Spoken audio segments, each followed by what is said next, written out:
Former Prime Minister Winston Churchill said, "The truth is incontrovertible.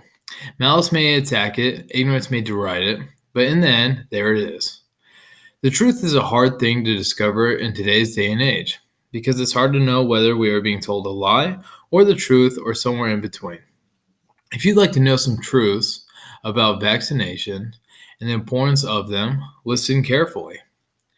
There are many people that don't understand the importance of vaccines and what they have done to better our country and our society. It's important to find out for yourselves whether vaccines are necessary and what they do for us. I have studied vaccinations for the past several years. I took several classes that deal with diseases that are both dangerous and detrimental. I have watched a few documentaries on diseases and vaccinations as well. I also have read many peer-reviewed articles dealing with vaccines, both for and against them. I will be speaking about the history of vaccines, what life is like without them, how much better life can be with them, and what you can do to make this world a better place. The history of vaccines. A famous entrepreneur, Naveen Jain, once said, "Humans have always used our intelligence and creativity to improve our existence. After all, we invented the wheel, discovered how to make fire, invented the printing press, and found a vaccine for polio." I enjoy this quote quite a bit because it mentions the vaccination of polio being one of the few things that separates humans from all other species. However, whenever there is success, there were many failures that led to that point.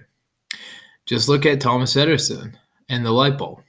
10,000 tries until eventual success. The history of vaccines.org enlightens us about an important man that changed history and the world forever, Edward Jenner. Edward Jenner was the legend that invented the first successful vaccination in 1796. This vaccine was used for smallpox, a common disease that dates back for thousands of years. He retrieved this vaccine from cowpox and tested on several milkmaids.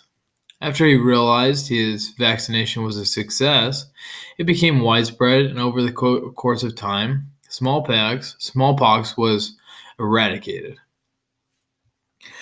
Other scientists decided to follow suit with Dr. Jenner, and vaccines were produced for several other diseases such as typhoid, rabies, mumps, measles, and polio. Polio seems to stick out the most in history, and the reason being that it would claim the lives of thousands, many of which were at a young age. Today, polio has almost been completely eradicated, existing in only 3 countries. Hopefully, in the coming years, it can be totally wiped out. What's life like without vaccines? An interesting question to ask yourself. We can take a look at our past for what life was like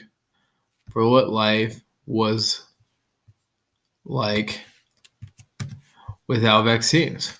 Sadly, we can also look at the present and see a few countries that still contract dreadful diseases.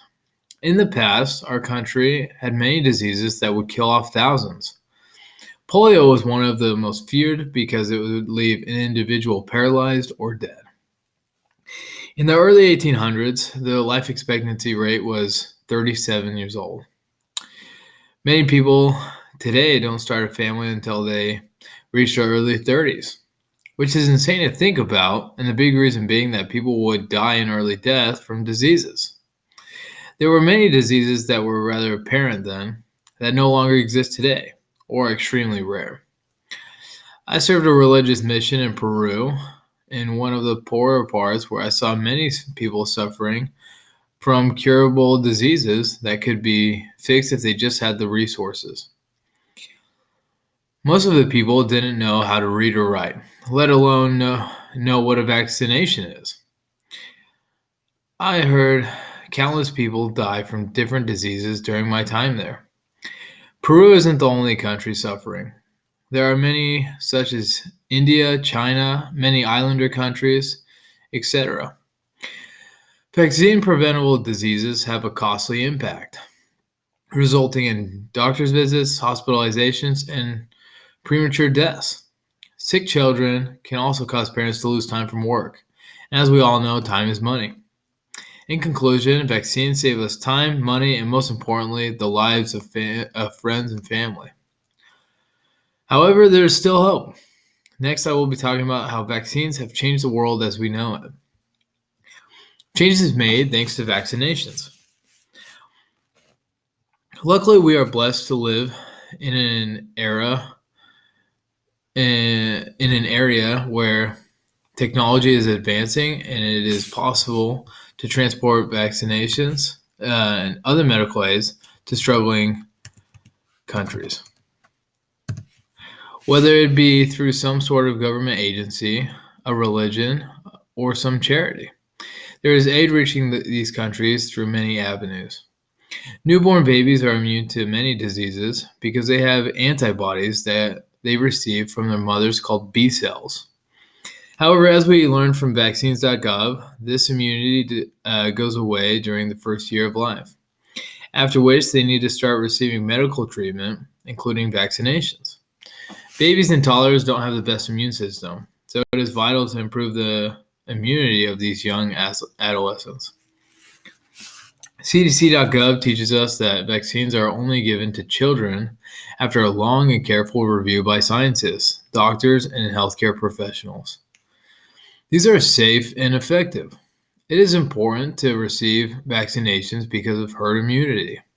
Herd immunity basically grants immunity to certain diseases when the immunity rate reaches between 90 and 95%. There are a handful of people that are unable to receive vaccines because of allergies to certain materials or the vaccinations themselves. They also might have very weak immune systems, making it too risky to try vaccinating the young child. Thanks to herd immunity, they are able to be safe and gain the benefits from being vaccinated without actually being vaccinated. However, if the percentage is not reached, that needs to be vaccinated within that community, herd immunity is no longer a guarantee. You can choose today to make this change in the world. We can arm ourselves with the knowledge we have and vaccinate our children and help others to vaccinate their kids. Knowledge is power, and with this power, we can improve our communities and influence others to do so as well. I invite you to take what you have heard today and research for yourselves if you find truth in what I have said and see if it matches what other researchers have to say about it. I'd like to conclude my talk by reminding you of the importance of vaccines. Knowing the history of vaccines helps us to know how it all started and how we can move forward.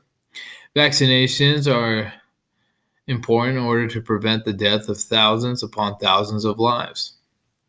They have eradicated diseases in the past and are continuing to do so today. Remember to rise up and stand up for the things you believe to be true. Do your research and encourage others to do likewise. Finally, help others to save lives through vaccinating their children and furthering the eradication of diseases.